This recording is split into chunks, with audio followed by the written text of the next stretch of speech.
ख्वाजा साहब, आज एक तवील मीटिंग हुई वजीर आजम शहबाज शरीफ की नवाज शरीफ साहब के साथ। आप भी उस मीटिंग में मौजूद थे। आज फाइनली खबर आई कि जो ISPR की तरफ से कि जो इल्विदाई मुलाकातें हैं वो chief of army staff general Qamar Javed Bajwa साहब ने शुरू कर दी हैं। दरमियान में कयास हराइयां हो रही थी अब, और वो ये थी कि एक्सटेंशन देने की, एक्सटेंशन लेने की बातें हो रही हैं। तो क्या अब समझा जाए कि तौसी नहीं हो रही है, नए आर्मी चीफ की तैनाती होगी? कि मैं इस सिलसिले में थोड़ा सा जो डिस्क्रेशन है उससे काम लूंगा। अभी जो है इस मीटिंग में जो भी तबादला ख्याल हुआ है उसमें कोई एतराज करूंगा कोई कंक्लूसिव कमेंट देने के लिए। लेकिन ये डेफिनेटली जो आपने जो टॉपिक आपने मुझसे पूछा है उसके मुताबिक तबादला ख्याल हुआ है। जो इस वक्त मुल्क में बदअमनी है उसके मुताबिक भी तबादला ख्याल हुआ है और बड़े से मसले जेर बहस आए हैं। तो मेरा ख्याल है कि कुछ न कुछ जो है एक दो रोज के अंदर जो है वो सामने आ जाएगा। बाकी जो आपने जो ISPR की तरफ से जो आया है वो हमने भी पढ़ा है, सुना भी है। तो वो भी एक बहुत बड़ी इंडिकेशन है कि एक जो इंस्टीट्यूशन जो है वो किस तरफ इस सारे मसले को ले जा रही है। जिस इंस्टीट्यूशन का हमें एहतराम भी है, उस प्रोसेस का भी एहतराम है, उसकी हम सिंपैथी भी मेंटेन करना चाहते हैं, उसको पब्लिक डिस्कोर्स का हिस्सा जो है बनाने से जो है हम गुरेज भी कर रहे हैं। मैंने आपको 2-3-4 मौके पे मैंने आपके साथ भी यही बात की है कि उसको डिस्कोर्स का हिस्सा जो है ना, हम चाहते हैं कि 6 साल के बाद अगर ये मौका आया है इस चीज का तो इसको इस एक डिग्निटी के साथ जो है इस मौके को जो है ना डील किया जाए, बजाय इसके कोई एक वाइडर कंट्रोवर्सी का ये मौजू बने। मगर आपने वाकई मुसलसल ये बात की है, मगर कंट्रोवर्सी तो पैदा हो गई थी। और फिर ये भी खबर आई कि शहबाज शरीफ साहब को अचानक उन्होंने ट्वीट कर दिया था ऑफ टू पाकिस्तान, वो ट्वीट डिलीट करना पड़ा, फिर लंदन जाना पड़ा।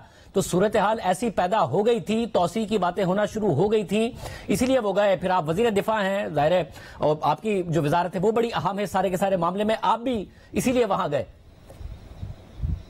नहीं, ये बात आपकी दुरुस्त है। मैं इस बात से बिल्कुल मैं इनकारी नहीं हूँ कि शहबाज शरीफ या मैं यहाँ पे बुनियादी तौर पे इसीलिए यहाँ पे आए हैं बरतानिया में, और मियाँ साहब के साथ जो है उनसे गाइडेंस लेने के लिए, उनसे रहनुमाई लेने के लिए इसी मसले में।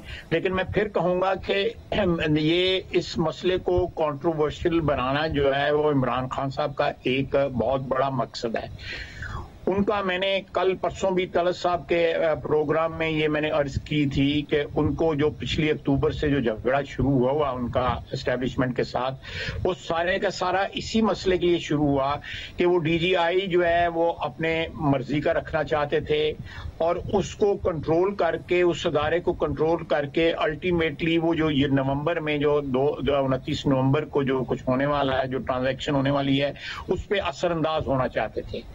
आज क्योंकि इख्तियार उनके पास नहीं है, इक़्तिदार उनके पास नहीं है और आईनी तौर पे उनका कोई हिस्सा नहीं है इस सारी ट्रांजैक्शन के अंदर, तो वो चाहते हैं कि इसको जितना भी कंट्रोवर्शियल बनाया जा सके इसको बनाना चाहिए। मेरी वसीयत वज़ीर दफा और एक पॉलिटिकल वर्कर के मेरा ये फर्ज बनता है कि एक अदारा जो मेरी मिनिस्ट्री का हिस्सा है, मैं उसका तकद्दस जो है या एक जो मौका आया है जिसमें हमने ये फैसला करना है, उसकी सैंक्टिटी को और उसकी डिग्निटी को बरकरार रखूं और उसको प्रोटेक्ट करूं, ये मेरा एक बड़ा बुनियादी फर्ज है। मगर ख्वाजा साहब ये दुरुस्त है, मगर दरमियान में खबरें आई ना कि जैसे आपने भी कहा था कि अक्टूबर के आखिर तक, फिर ये भी खबरें आई कि नवंबर के पहले हफ्ते में कि समरी आई नहीं है, जिसकी वजह से बात हो नहीं पा रही है। समरी आनी थी, नहीं आई, जिसकी वजह से मामला आगे नहीं बढ़ पा रहा है। देखें, ये प्रेशर जो है मीडिया की तरफ से भी ये बड़ा इसका क्रिएट हुआ। जेन्युइनली मीडिया अगर प्रेशर क्रिएट करता है तो वो भी एक किस्म की अकाउंटेबिलिटी होती है हमारे लोगों की, मैं उसको नेगेटिवली नहीं देखता। तो लेकिन अगर आप पिछली दोनों 2013 और 2016 वाली अपॉइंटमेंटें देखें तो वो 18 के बाद जो है समरी जो है मूव हुई, तो अभी 18 में मेरा एक हफ्ता बाकी रह गया, तो इसलिए कुछ ज्यादा दूर नहीं है। जहां हमने इतना सब्र किया है और हम we have not succumbed to the pressure created by so many quarters, जिसमें सबसे बड़ा जो है इमरान खान ने इसके ऊपर प्रेशर क्रिएट किया हुआ है, इसको कंट्रोवर्शियल बनाया हुआ है। तो मेरा ख्याल है कि जहां हमने जब्त करके कंट्रोल करके इस सिलसिले को, अगर समरी जो है वो नाम जो है 18 के बाद आते हैं, 18 नवंबर के बाद आते हैं, तो मेरा ख्याल है पुरानी रवायत जो है वो बरकरार रहेगी और इसके अंदर जो एक तनाज़ा खड़ा करने की कोशिश कर रहे हैं इमरान खान साहब, उससे हमारा जो है दामन जो है बच जाएगा और जो भी चेंज आएगी इस सारे नतीजे में उसका एक तकद्दुस, उसकी डिग्निटी जो है बरकरार रहेगी। ख्वाजा साहब, क्या ये खबरें भी आई, क्या ये दुरुस्त है कि वज़ीर आज़म शहबाज शरीफ साहब कहीं ना कहीं किसी न किसी सतह पर तौसी के हामी थे, नवाज शरीफ साहब नहीं माने और वो चाहते थे कि नई तैनाती ही हो? नहीं, देखें हमारा मुझे किसी स्टेज के ऊपर जो है मियां शहबाज साहब ने ये इंडिकेट नहीं कहा। मैं कुछ क्रूशल मीटिंग्स में मैं शामिल भी रहा हूँ। मेरा ख्याल है कि तसलसल के साथ आज तक जो है वो पिछले हफ्ते 10 दिन से 12-15 दिन से, बल्कि मैं कहूँगा 3-4 हफ्ते से यही इंडिकेशन आती रही है। और ये जो आज जो सिलसिला शुरू हुआ है अलविदाई मुलाकातों का, ये 4-5 रोज से शुरू हुआ है। ये आज पहली दफा नहीं है कि सियालकोट और मंगला की जो उन्होंने एड्रेस की है, जो गैरिजन्स को एड्रेस किया है, ये 4-5-6 रोज से शुरू हुआ है। मेरा अपना ख्याल है कि ये this is due to the present chief of army staff. हमारे ऊपर एक फर्ज बनता है कि ये सारा प्रोसेस जो है उनके लिए जो है, और आने वाले जो इनकम्बेंट होंगे या जो भी ट्रांजैक्शन होगी उसकी क्रेडिबिलिटी के लिए जो है ना, हम इसको थोड़ा we should keep it under the wraps, you know. ये मेरी आपसे इस्तदा। और फिर मुझे साथ में भी बताइएगा ख्वाजा साहब के, ज़ाहिर जब आप पिछली दफा प्रोग्राम में आए थे तो डीजी ISPR के हवाले से हमने सवाल किया था कि ISPR की तरफ से कहा गया है कि हुकूमत इस हवाले से कानूनी चाराजोई करे जो इमरान खान साहब ने इल्जामात लगाए हैं। उन्होंने अपने इल्जामात आज फिर दोहराए हैं और वो आगे इस बात को ले गए हैं कि एक और ऑफिसर था जो बाकायदा तौर पर मॉनिटरिंग में मौजूद था जब मुझ पर हमला हो रहा था, और वो ये भी कह रहे हैं कि मैं प्राइम मिनिस्टर रहा हूं और मुझे एजेंसी के अंदर से इतलात मिल रही हैं। अब ये दोनों बातें बड़ी खतरनाक हैं। अगर उन्हें इतलात दुरुस्त मिल रही है तब भी खतरनाक है कि मुल्क के फॉर्मर प्राइम मिनिस्टर के ऊपर हमला हुआ, गलत मिल रही है तब भी खतरनाक है कि एजेंसी के अंदर से ही ये सब कुछ हो रहा है और फॉर्मर प्राइम मिनिस्टर बाकायदा तौर पर बार बार इस बात को कह रहे हैं, इंटरनेशनल मीडिया में भी, लोकल मीडिया में भी। देखिए, वो इस चीज को भी जो है, जो उनके ऊपर हमला हुआ है, हमने उसकी मजम्मत की है और वो काबिल मजम्मत है, इसमें कोई बात नहीं, इसमें कोई दो बातें नहीं या दो राय नहीं है। लेकिन देखें, वो इसको भी एक पॉलिटिकल, हर चीज को वो एक पॉलिटिसाइज करना शुरू किया हुआ है उन्होंने। बुलेट फ्रैगमेंट्स जो है उनको लगे हैं, उनको गोलियां नहीं लगी। उन्होंने वहां पे मौके के ऊपर जो है मुआयना नहीं कराया, वहां पे जो बंदा जो है जहां बहक हुआ उसका पोस्टमार्टम नहीं हुआ। मुख्तलिफ किस्म की कंट्रोवर्सीज उसके सिलसिले में सारी सामने आ रही हैं। ये सारा वाकया जो है जिसकी सारे मुल्क ने और बैन अवी तौर पर भी मजम्मत हुई, उससे जो अफसोस का इजहार हुआ वो सारे का सारा डिस्पेल हो गया है। वो सारे का सारा जो है ना एक किस्म का तहलील हो गया है, बिकॉज जो कंट्रोवर्सीज उन्होंने खुद बनाई हुई हैं कि वो जब 3 घंटे के बाद वहां पहुंचे, अभी तक वो जो है इनकी अपनी हुकूमत ने जो है वो जो FIR न दर्ज की और उस FIR का जो सिलसिला है आज भी शकूक और शुबहात का जो है वो शिकार हो गया हुआ है। तो ये सारी बातें जो है ना अल्टीमेटली इसका नुकसान जो है वो जहां पे एक क्रेडिबिलिटी मुल्क और कौम की होती है वो भी डैमेज होगी, लेकिन सबसे ज्यादा इमरान साहब को जो है ना वो इसका नुकसान पहुंच रहा है कि उनकी तमाम तब स्टोरी जो है ना वो सारी की सारी फेक साबित हो रही हैं। मगर ख्वाजा ये तहकीक तलब मामला तो है ना, हॉस्पिटल में फ्रैगमेंट्स लिखा हुआ है, अगर लिखा है शौकत खानम, आप दुरुस्त कह रहे हैं, शौकत खानम की रिपोर्ट में ये बात लिखी हुई है कि उन्हें फ्रैगमेंट्स लगे, मगर ये बात तहकीक तलब नहीं है कि फॉर्मर प्राइम मिनिस्टर कह रहे हैं मुझे एजेंसी के अंदर से ये सारी की सारी इतलात दी जा रही है, जो वो बातें कर रहे हैं, जो इल्जामात वो एजेंसी पर ही लगा रहे हैं, इदारों पर लगा रहे हैं, वो कह रहे हैं अंदर से ही मालूमात आ रही। मेरी एक बात सुने, मैं थोड़ा सा इसको एक्सपेंड करूंगा अगर आप मुझे इजाजत दें। वो अपनी हर बात के लिए कोई ऐसा रेफरेंस देते हैं ताकि उनकी बात की में जो सच्चाई का जो आंसर सामने आए या उनकी बात की कोई क्रेडिबिलिटी हो। लेकिन देखें, एक शख्स जो है, मैं आपको एक ट्रांजैक्शन बताता हूं कि इनके वक्त जो है तोशा खाना में जो घड़ियां आती थी उसकी जगह फेक रिप्लेस कर दी जाती थी घड़ियां जो है। और जो वैल्यूएबल घड़ियां होती थी वो ले ली जाती थी और गिनती पूरी करने के लिए वहां पे फेक घड़ियां जो है ना रख दी जाती थी। यहां तक 2 नंबरी और मौसरबाजी जो है की गई हुई है। एक शख्स के इस बात के ऊपर एतबार किया जाए कि इस लोगों के नाम लेता है। आज भी सुना है उन्होंने अपनी प्रेस कॉन्फ्रेंस में लोगों के नाम लिए हैं। आप देखें जिन लोगों ने इसके ऊपर एहसान किया, जिन लोगों ने इनको पॉलिटिकल विल्डरनेस से निकाल के जो है वजारत उस्मा तक पहुंचाया, लोग अपने मौसरों को याद रखते हैं। जो हाथ पकड़ता है या जो वक्त के वक्त पानी भी पिलाता है, लोग उसका एहसान याद रखते हैं। इसने सारी जिंदगी अपने मौसरों का जो है एहसान नहीं याद रखा जो है। और फिर यह है कि इस शख्स के पास हुक्मरानी है, 2 सूबों की हुक्मरानी है इस वक्त, GB की और आजाद कश्मीर की हुक्मरानी जो है, ये किस तरह अपनी जिम्मेदारियों और अपनी जो रिस्पॉन्सिबिलिटीज जो हैं उससे शर्क कर सकते हैं या उससे जो है वो अवॉइड कर सकते हैं अपनी रिस्पॉन्सिबिलिटी जो है। अगर स्टेट मशीनरी का कोलैप्स हुआ है पंजाब में, तो पंजाब में इनकी हुकूमत है। पंजाब में जो कुछ हुआ है वो हो रहा है, वो इनकी हुकूमत है। वहां पे अगर परवेज इलाही साहब परफॉर्म नहीं कर रहे तो वो इनकी हुकूमत है, इनके वजीर आला।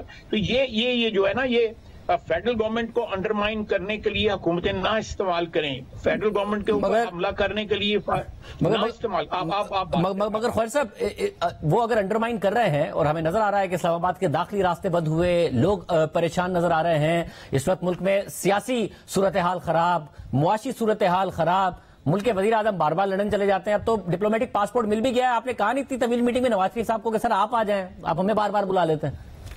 नहीं, बिल्कुल आ जाएंगे। लेकिन मैं यहाँ पे एक और चीज आप देखें, लास्ट टाइम इन्होंने धरना दिया शाहजेब, तो उस वक्त चाइनीज प्रेसिडेंट ने शी जिनपिंग ने पाकिस्तान आना था और उनका पोस्टपोन हुआ।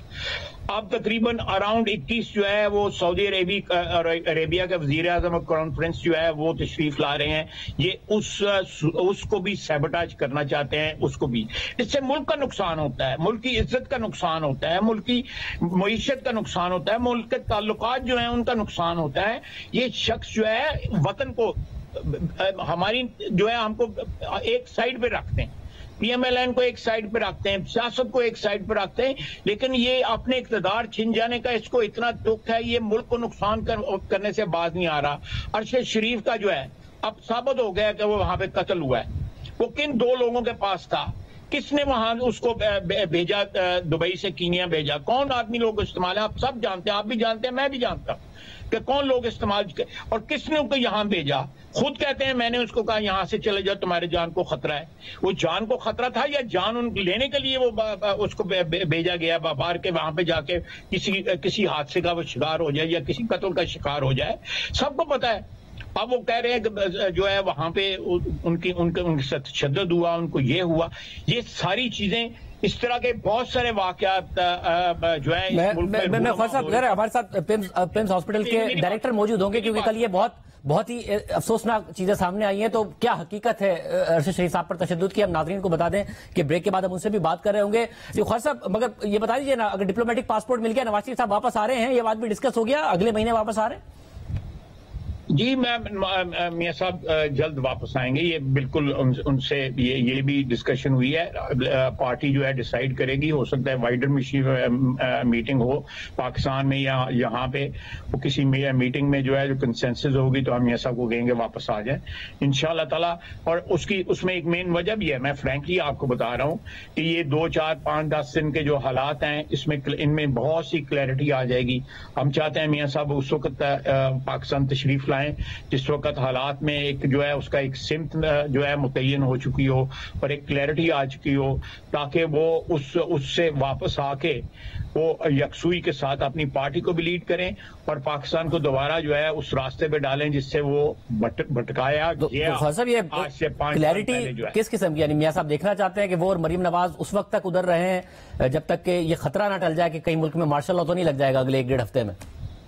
नहीं, मेरा नहीं ख्याल कि मुल्क में कोई मार्शल का कोई भी अल्हम्दुलिल्लाह कोई इम्कान है।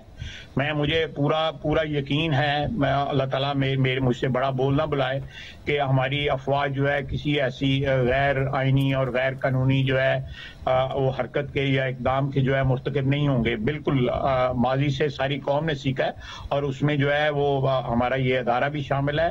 और ये सिर्फ और सिर्फ इमरान खान चाहता है। उनसे सवाल पूछा गया टीवी के ऊपर कि तुम न्यूट्रल फौज चाहते हो, उसका आईनी किरदार चाहते हो या अपनी जो है हमायत चाहते हो उस फौज के साथ? उन्होंने नहीं जवाब दिया उसका।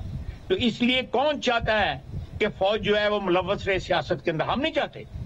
हमें तो पिछले 75 साल में नुकसान हुआ है फौज की सियासत में आने का। हमें नुकसान हुआ, सियासतदानों को नुकसान हुआ, 58 में नुकसान हुआ, 69 में नुकसान हुआ, मुल्क टूट गया, 77 में नुकसान हुआ, उसके बाद 99 में नुकसान हुआ। सियासतदान जो इस नुकसान को जो है दोबारा मुल्क और कौम का करना चाहता है और फौज को इनवाइट कर रहा है, ऐसे हालात पैदा कर रहा है जिसमें मार्शल लॉ या इस किस्म की खुदा न खास्ता कोई पॉसिबिलिटी पैदा हो सके। ये इस तरह शाहजेब इस मुल्क के साथ नहीं करना चाहिए। वी ओ एवरीथिंग, वी और एग्जिस्ट टू दिस कंट्री। ठीक है, मुझे आखिर में ये भी बताएगा कि पंजाब हुकूमत के हवाले से भी कुछ हिकमत अमली आपकी होगी या परवेज इलाही साहब की हुकूमत है, तहरीक इंसाफ के वो वजीर आला हैं, वो ही रहेंगे या इस हवाले से भी कोई ना कोई हिकमत अमली बना रहे हैं आप? देखें जी, परवेज इलाही साहब जो है वो किसी थर्ड पार्टी से बात करते हैं तो वो गालियां जो है हमें तो देते हैं, हम उनके मुखालिफ हैं, वो हमारे मुखालिफ रहे। बीच में थोड़ा सा फ्लर्टेशियस किस्म का हमारा उनके साथ रिलेशनशिप रहा, मैं एडमिट करता हूं। लेकिन वो इस वक्त भी जिस हुकूमत के या जिस अलायंस के या जिस इत्तेहाद का वो हिस्सा बन के चीफ मिनिस्टर बने हुए हैं, उसके लीडर को भी गालियां देते हैं। मैं बिल्कुल दावा कर रहा हूं, उसको भी गालियां देते हैं। और मैं ये बता भी दूंगा कि किनके सामने गालियां देते हैं इसको, इमरान खान को जो है। बता दें ख्वाजा साहब, किसके सामने देते हैं कि आप तक पहुंच गई बात? आप आपस में फिर अलग बात कर लेंगे, अभी शेयर नहीं करते। तो ऐसा कौन है कि जिसके सामने वो देते हैं और वो आप तक पहुंचा देता है? नहीं, हम देखना आजकल पाकिस्तान में जो है अगर इमरान खान को इतलाएं मिल सकती हैं तो हम लोग भी जो थोड़े बहुत जो है असर रसूख वाले लोग हैं, अल्लाह ताला ने को हमारे भी मेहरबानी पूरे कोई ना कोई सानू भी गलबात दस दिंदा है। तो आप तो इंडोर्स कर रहे हैं कि वाकई इमरान खान को इन्फॉर्मेशन मिल रही है अंदर से? नहीं, उनको देखें, वो तो जो इन्फॉर्मेशन क्लेम कर रहे हैं ना, जो वो इन्फॉर्मेशन क्लेम कर रहे हैं वो अपने कंस्ट्रक्ट कर रहे हैं, उसको फैब्रिकेट कर रहे हैं अपने उसके लिए, फायदे के लिए। मैं तो आपको वो भी इंफॉर्मेशन बता रहा हूं जो हमारे अगेंस्ट जा रही है या हमारी फेवर में जा रही है। बहुत शुक्रिया, ख्वाजा आसिफ साहब हमारे साथ मौजूद थे। हम एक दफा फिर कह दें कि तहरीक इंसाफ अब भी चाहे तो इन तमाम बातों पर अपना मौक़िफ़ ब्रेक के बाद हमें प्रोग्राम में दे सकती है। हमने मुतादिद रहनुमाओं को प्रोग्राम में आने की दावत दी है।